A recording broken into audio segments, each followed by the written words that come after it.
फैसले, अनेक बदलाव ऐसे भी हैं जिन्होंने भारत की विकास यात्रा को नई गति दी है, नए लक्ष्य दिए हैं, लोगों की अपेक्षाओं को पूरा किया है। चीफ ऑफ डिफेंस स्टाफ के पद के गठन ने जहां सेनाओं में समन्वय को बढ़ाया है, वहीं मिशन गगनयान के लिए भी भारत ने अपनी तैयारियां तेज कर दी हैं। इस दौरान गरीबों को, किसानों को, महिलाओं, युवाओं को सशक्त करना हमारी प्राथमिकता रही है। अब पीएम किसान सम्मान निधि के दायरे में देश का प्रत्येक किसान आ चुका है। बीते एक वर्ष में इस योजना के तहत करीब करीब 10 करोड़ किसानों के खातों में 72,000 करोड़ रुपए से अधिक राशि जमा कराई गई है। देश के 15 करोड़ से अधिक ग्रामीण घरों में पीने का शुद्ध पानी पाइप से मिले, इसके लिए जल जीवन मिशन शुरू किया गया है। हमारे 50 करोड़ से अधिक के पशुधन के बेहतर स्वास्थ्य के लिए मुफ्त टीकाकरण का बहुत बड़ा अभियान भी चलाया जा रहा है। देश के इतिहास में यह भी पहली बार हुआ है जब किसान, खेत मजदूर, छोटे दुकानदार, छोटे व्यापारी और असंगठित क्षेत्र के श्रमिक साथियों सभी के लिए 60 वर्ष की आयु के बाद 3,000 रुपये की नियमित मासिक पेंशन की सुविधा सुनिश्चित हुई है। मछुआरों की सहूलियत बढ़ाने के लिए, उनको मिलने वाली सुविधाएं बढ़ाने और ब्लू इकोनॉमी को मजबूत करने के लिए विशेष योजनाओं के साथ साथ अलग से विभाग भी बनाया गया है। इसी तरह व्यापारियों की समस्याओं के समय पर समाधान के लिए व्यापारी कल्याण बोर्ड के निर्माण का निर्णय लिया गया है। स्वयं सहायता समूहों से जुड़ी लगभग 7 करोड़ बहनों को भी अब ज्यादा वित्तीय सहायता दी जा रही है। हाल में ही स्वयं सहायता समूहों के लिए बिना गारंटी के ऋण को 10 लाख से बढ़ाकर 2 गुना यानी 20 लाख कर दिया गया है। आदिवासी बच्चों की शिक्षा को ध्यान में रखते हुए देश में 450 से ज्यादा नए एकलव्य मॉडल रेसिडेंशियल स्कूलों के निर्माण का अभियान शुरू किया गया है। सामान्य जन के हित से जुड़े बेहतर कानून बने, इसके लिए भी बीते वर्ष में तेज गति से कार्य हुआ है। हमारी संसद ने अपने कामकाज से दशकों पुराना रिकॉर्ड तोड़ दिया है। इसी का परिणाम है कि चाहे कंज्यूमर प्रोटेक्शन एक्ट हो, चिटफंड कानून में संशोधन हो, दिव्यांगों, महिलाओं और बच्चों को अधिक सुरक्षा देने वाले कानून हो, ये सब तेजी से बन पाए हैं। सरकार की नीतियां और निर्णयों की वजह से शहरों और गांवों के बीच जो खाई है वो कम हो रही है। पहली बार ऐसा हुआ है जब गांव में इंटरनेट का इस्तेमाल करने वालों की संख्या शहर में इंटरनेट इस्तेमाल करने वालों से 10% ज्यादा हो गई है। देश हित में किए गए इस तरह के ऐतिहासिक कार्यों और निर्णयों की सूची बहुत लंबी है। इस पत्र में सभी को विस्तार से बता पाना संभव नहीं, लेकिन मैं इतना अवश्य कहूंगा कि 1 साल के कार्यकाल के प्रत्येक दिन 24 घंटे पूरी सजगता से काम हुआ है, संवेदनशीलता से काम हुआ है, निर्णय लिए गए हैं। प्रिय स्नेहीजन, देशवासियों की आशाओं, आकांक्षाओं की पूर्ति करते हुए हम तेज गति से आगे बढ़ ही रहे थे कि कोरोना वैश्विक महामारी ने भारत को भी घेर लिया। एक और जहां अत्याधुनिक स्वास्थ्य सेवाओं और विशाल अर्थव्यवस्था वाली विश्व की बड़ी बड़ी महाशक्तियां हैं, वहीं दूसरी ओर इतनी बड़ी आबादी और अनेक चुनौतियों से घिरा हमारा भारत है। कई लोगों ने आशंका जताई थी कि जब कोरोना भारत पर हमला करेगा तो भारत पूरी दुनिया के लिए संकट बन जाएगा। लेकिन आज सभी देशवासियों ने भारत को देखने का नजरिया बदलकर रख दिया है। आपने ये सिद्ध करके दिखाया है कि विश्व के सामर्थ्यवान और संपन्न देशों की तुलना में भी भारतवासियों का सामूहिक सामर्थ्य और क्षमता अभूतपूर्व है। ताली थाली बजाने और दिया जलाने से लेकर भारत की सेनाओं द्वारा कोरोना वॉरियर्स का सम्मान हो, जनता कर्फ्यू या देशव्यापी लॉकडाउन के दौरान नियमों का निष्ठा से पालन हो, हर अवसर पर आपने ये दिखाया है कि एक भारत ही श्रेष्ठ भारत की गारंटी है। निश्चित तौर पर इतने बड़े संकट में कोई ये दावा नहीं कर सकता कि किसी को कोई तकलीफ और असुविधा न हुई हो। हमारे श्रमिक साथी, प्रवासी मजदूर भाई बहन, छोटे छोटे उद्योगों में काम करने वाले कारीगर, पटरी पर सामान बेचने वाले, रेहड़ी ठेला लगाने वाले, हमारे दुकानदार भाई बहन, लघु उद्यमी, ऐसे साथियों ने असीमित कष्ट सहा है। इनकी परेशानियां दूर करने के लिए सभी मिलकर प्रयास कर रहे हैं। लेकिन हमें ये भी ध्यान रखना है कि जीवन में हो रही असुविधा जीवन पर आफत में न बदल जाए। इसके लिए प्रत्येक भारतीय के लिए प्रत्येक दिशा निर्देश का पालन करना बहुत आवश्यक है। जैसे अभी तक हमने धैर्य और जीवटता को बनाए रखा है, वैसे ही उसे आगे भी बनाए रखना है। एक बड़ा कारण है कि भारत आज अन्य देशों की तुलना में ज्यादा संभली हुई स्थिति में है। ये लड़ाई लंबी है, लेकिन हम विजय पथ पर चल पड़े हैं और विजयी होना हम सबका सामूहिक संकल्प है। अभी पश्चिम बंगाल और ओडिशा में आए अम्फान चक्रवात के दौरान जिस हौसले के साथ वहां के लोगों ने स्थितियों का मुकाबला किया, चक्रवात से होने वाले नुकसान को कम किया, वह भी हम सभी के लिए एक बड़ी प्रेरणा है। प्रिय स्नेहीजन, इन परिस्थितियों में आज यह चर्चा भी बहुत व्यापक है कि भारत समेत तमाम देशों की अर्थव्यवस्थाएं कैसे उभरेंगी। लेकिन दूसरी ओर ये विश्वास भी है कि जैसे भारत ने अपनी एकजुटता से कोरोना के खिलाफ लड़ाई में पूरी दुनिया को अचंभित किया है, वैसे ही आर्थिक क्षेत्र में भी हम नई मिसाल कायम करेंगे। 130 करोड़ भारतीय अपने सामर्थ्य से आर्थिक क्षेत्र में भी विश्व को चकित ही नहीं बल्कि प्रेरित भी कर सकते हैं। आज समय की मांग है कि हमें अपने पैरों पर खड़ा होना ही होगा, अपने बलबूते पर चलना ही होगा और इसके लिए एक ही मार्ग है, आत्मनिर्भर भारत। अभी हाल में आत्मनिर्भर भारत अभियान के लिए दिया गया 20 लाख करोड़ रुपए का पैकेज इसी दिशा में उठाया गया एक बड़ा कदम है।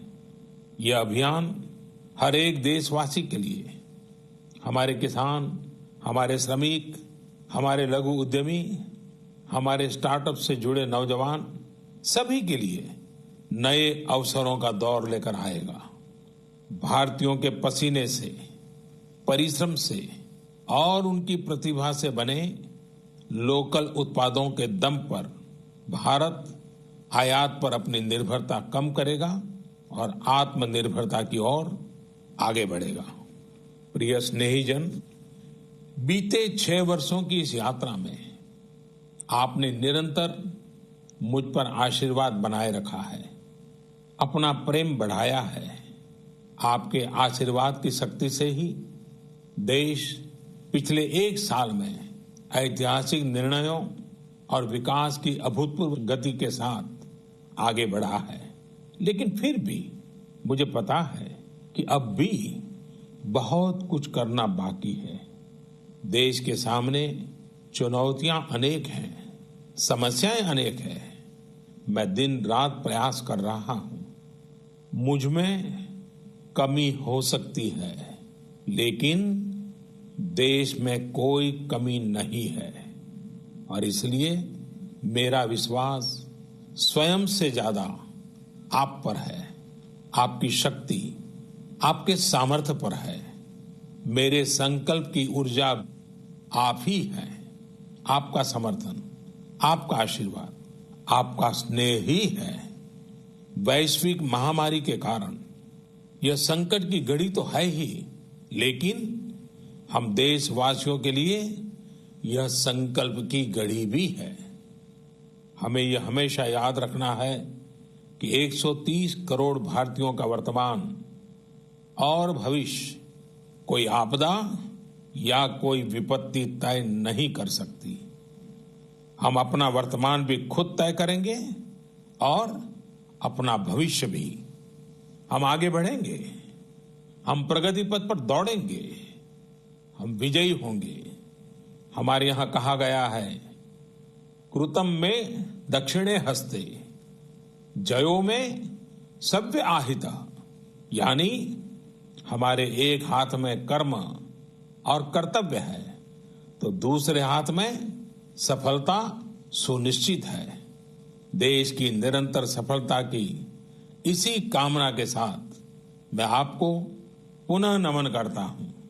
आपको और आपके परिवार को मेरी हार्दिक शुभकामनाएं। स्वस्थ रहिए, सुरक्षित रहिए, जागरूक रहिए, जागरूक रखिए। बहुत बहुत धन्यवाद।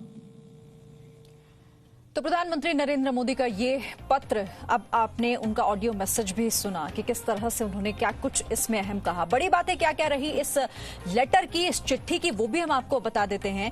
जो इस 1 साल के कार्यकाल को लेकर प्रधानमंत्री ने कहा है, 2014 में देशवासियों ने बदलाव के लिए वोट किया था। 2014 का उन्होंने जिक्र किया कि वोट देशवासियों ने बदलाव के लिए डाला था उस दौरान। साथ ही भ्रष्टाचार और कुशासन की बेड़ियों से लोग किस तरह से आजाद हुए हैं इस कार्यकाल में, ये भी उन्होंने जिक्र किया है।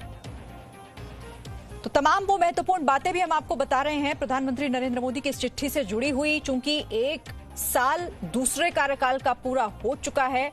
मेरे साथ विशाल पांडे जुड़ गए हैं इस खबर पर बातचीत करने के लिए। विशाल, जितना चुनौतीपूर्ण रहा, चूंकि चुनौतियों का जिक्र करना तो जरूरी है, लेकिन ऐतिहासिक कई मायनों में ये कार्यकाल रहा पिछले बीते 6 सालों की अगर हम बात कर लें या फिर इस 1 साल की, क्योंकि कई ऐसे फैसले लिए गए जो देश हित में थे लेकिन किसी ना किसी वजह से एक लंबे समय से, एक अरसे से लटके हुए थे।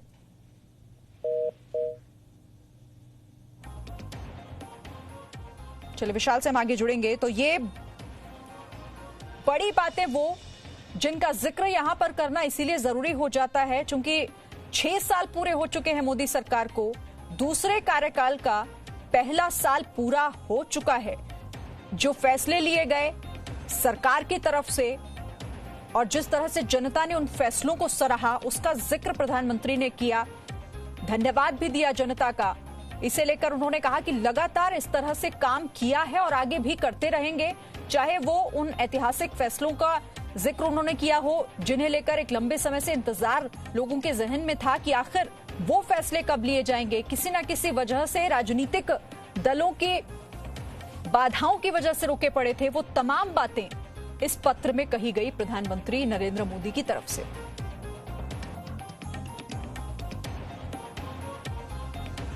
और पीएम मोदी के सामने चुनौतियां क्या क्या रही वो आप समझिए। अर्थव्यवस्था एक बहुत बड़ी चुनौती, कैसे पटरी पर लौटेगी, इसे लेकर क्या नीति हो, क्या फैसले लिए जाएं, किस तरह से रणनीति बनाई जाए, ये बहुत महत्वपूर्ण चुनौतियों में से एक सबसे बड़ी चुनौती प्रधानमंत्री मोदी के सामने बेरोजगारी, बढ़ती हुई बेरोजगारी पर लगाम कैसे कसी जाए, इसे रोका कैसे जाए, इस दिशा में कैसे काम किए जाए, ये एक बहुत बड़ी चुनौती। अवसर जो हैं रोजगार के देश में वो कैसे बढ़ाए जाएं, उन्हें पैदा कैसे किए जाए, और लगातार लोगों से भी इसे लेकर राय मांगते रहे हैं प्रधानमंत्री कि अगर लोग कुछ कहना चाहते हैं इसे लेकर वो भी अपनी राय दे सकते हैं। मजदूर एक बड़ा विषय रहा, पलायन कर चुके मजदूर कैसे लौटेंगे, और अभी आपने देखा कि लॉकडाउन की वजह से भी एक बड़ी संख्या में मजदूर पलायन कर चुके हैं। उनकी आर्थिक स्थिति इस वक्त और ज्यादा दयनीय हो चुकी है, तो उन्हें कैसे सुधारा जाएगा, ये एक बहुत बड़ी चुनौती इस वक्त सरकार के सामने, प्रधानमंत्री नरेंद्र मोदी के सामने। तो मोदी 2.0 के 1 साल पूरे हो चुके हैं। मोदी सरकार के 6 साल टोटल अगर हम देखें तो पूरे हो गए। इन 6 सालों में प्रधानमंत्री नरेंद्र मोदी ने ऐसे कई निर्णय लिए हैं जिसने देश की छवि ही बदल कर रख दी है। स्वच्छ भारत से लेकर स्वस्थ भारत तक, और कश्मीर क्रांति से लेकर नागरिकता क्रांति तक मोदी सरकार ने कई ऐतिहासिक फैसले लिए।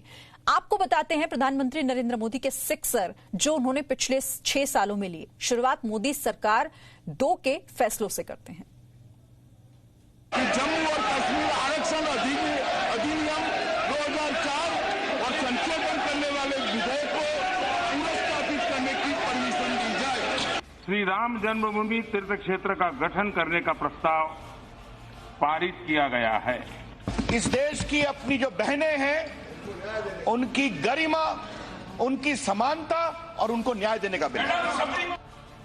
ऐसे विवादित फैसले जो दशकों तक अटके हुए थे, जिन्हें जानबूझकर लटकाया गया था, जिन विवादित मुद्दों को पिछली सरकारों ने छूने तक की हिम्मत नहीं दिखाई, उन्हें मोदी सरकार ने एक झटके में जड़ से खत्म कर दिया। हम समस्याओं को टालते भी नहीं हैं और न ही हम समस्याओं को पालते हैं। अब समस्याओं को टालने का भी वक्त नहीं है, अब समस्याओं को पालने का भी वक्त नहीं है। जम्मू कश्मीर 70 साल तक आर्टिकल 370 की जंजीरों में जकड़ा रहा। पिछले साल 5 अगस्त को मोदी सरकार ने कश्मीर को अनुच्छेद 370 से मुक्ति दे दी। इसी के साथ जम्मू कश्मीर में देश के वो सभी कानून लागू हो गए जिन्हें 70 साल तक लागू नहीं किया जा सका था। साथ ही जम्मू कश्मीर का अलग झंडा हटाकर अब वहां के सरकारी दफ्तरों में तिरंगा लहराने लगा था। अनुच्छेद 370 की बेड़ियां टूटने के साथ ही जम्मू कश्मीर के लोगों को अब केंद्र सरकार की लाभकारी योजनाओं का भी फायदा मिलने लगा, जिनसे कई सालों तक कश्मीर के लोगों को वंचित रखा गया। जो इमिग्रेंट्स जो भारत में रह रहे थे, उनके बारे में इन्होंने कहा कि अगर वह व्यक्ति भारत में है और वो 6 साल से यहां रह रहे हैं तो हम उनको अपने भारत की नागरिकता देंगे। तो ये नागरिकता इन्होंने दिया। वो नागरिकता का कानून जो पहले था कि अगर वो 11 वर्ष तक रहेंगे तब उनको हम नागरिकता प्रोवाइड करेंगे, उसके ड्यूरेशन को इन्होंने कम किया। मोदी सरकार 2.0 के पहले 7 महीने में ही मोदी सरकार ने फिर से बड़ा फैसला लेकर सबको चौंका दिया। यह फैसला था नागरिकता क्रांति का। पिछले साल 11 दिसंबर को संसद में नागरिकता संशोधन बिल पेश किया, जो अब कानून बन चुका है। नागरिकता संशोधन कानून के तहत पाकिस्तान, बांग्लादेश और अफगानिस्तान के अल्पसंख्यकों को भारत में नागरिकता का अधिकार मिल गया। यानी इन देशों के हिंदू, सिख, जैन, बौद्ध, पारसी और ईसाई जो सालों से शरणार्थी की जिंदगी जीने को मजबूर हैं, जिनको उनके देशों में धार्मिक रूप से प्रताड़ित किया जाता है, उन्हें भारत के नागरिक का अधिकार मिल गया। पड़ोसी देशों से जान बचाकर भागे लोग जो सालों तक भारत में शरणार्थी बने रहे, अब वो भारत के नागरिक कहलाने लगे हैं। सुप्रीम कोर्ट के आदेशों के अनुसार एक स्वायत्त ट्रस्ट श्री राम जन्मभूमि तीर्थ क्षेत्र, ट्रस्ट का नाम होगा श्री राम जन्मभूमि तीर्थ क्षेत्र का गठन करने का प्रस्ताव पारित किया गया है। देश के सबसे बड़े कानूनी विवाद अयोध्या विवाद का हल भी मोदी सरकार 2.0 के पहले 6 महीने में ही हो गया। सालों से कोर्ट की कार्रवाई में उलझे भगवान राम को सुप्रीम कोर्ट से न्याय मिला और 9 नवंबर 2019 को सुप्रीम कोर्ट के ऐतिहासिक फैसले ने अयोध्या में राम जन्मभूमि को ही राम का जन्म स्थान माना। कोर्ट के आदेश के बाद मोदी सरकार ने राम मंदिर तीर्थ क्षेत्र ट्रस्ट का गठन कर दिया। तीर्थ क्षेत्र के गठन के साथ ही अब अयोध्या में भव्य राम मंदिर के निर्माण का काम शुरू हो चुका है। मोदी सरकार ने मुस्लिम महिलाओं को 3 तलाक की काली प्रथा से भी आजादी दिलाई। 6 साल के कार्यकाल में मोदी सरकार की सबसे बड़ी उपलब्धियों में से एक है ट्रिपल तलाक को खत्म करना। ट्रिपल तलाक कानून के तहत कोई भी मुस्लिम शख्स मौखिक, लिखित या किसी अन्य माध्यम से अपनी पत्नी को एक बार में 3 तलाक देता है, मतलब तलाक के बिद्दत, तो वो अपराध माना जाएगा। ऐसी मुस्लिम महिलाएं जो 3 तलाक के डर के साए में जीने को मजबूर थी, अब आत्मसम्मान के साथ जिंदगी जी रही है। नया हिंदुस्तान है। अब देश को जहां से भी खतरा होगा वहां पर घुस करके मारेंगे, और अगर वो गोली मारेंगे तो हम गोला मारेंगे। मोदी सरकार में देश का चरित्र ही बदल गया। आतंकवाद के मुद्दे पर देश अब सहने के बजाय मुंह तोड़ जवाब देना सीख गया। –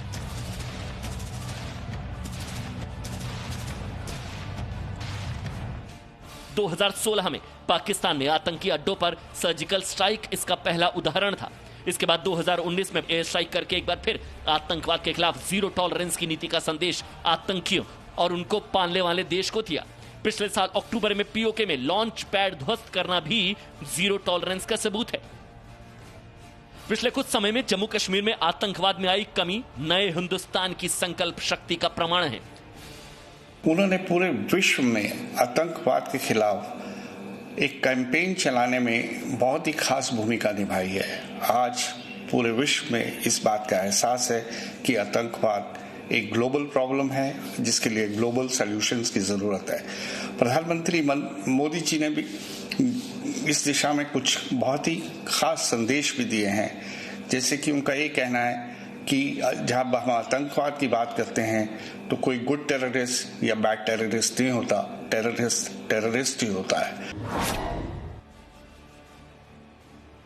प्रधानमंत्री नरेंद्र मोदी की सबसे बड़ी उपलब्धियां हैं देश को स्वच्छता के प्रति जागरूक करना। प्रधानमंत्री ने पहले ही कार्यकाल में स्वच्छ भारत अभियान की शुरुआत की।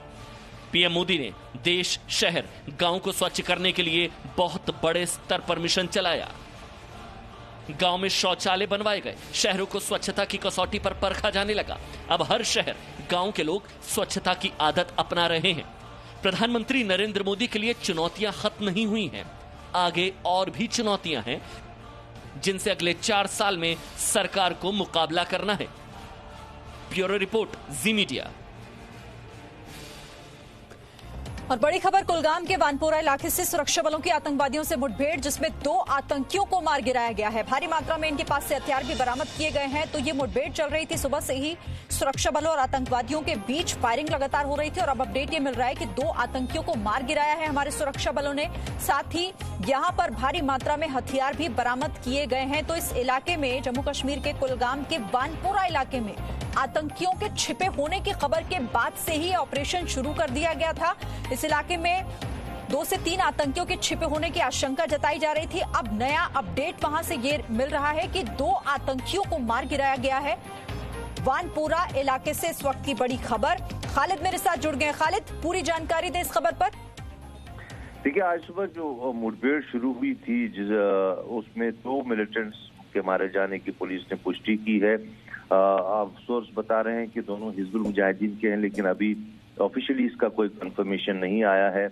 आइडेंटिटी जो है उनकी असरटेन की जा रही है, जैसा पुलिस हमें कह रही है। इनके पास से हथियार और गोला बारूद भी बरामद किया गया है।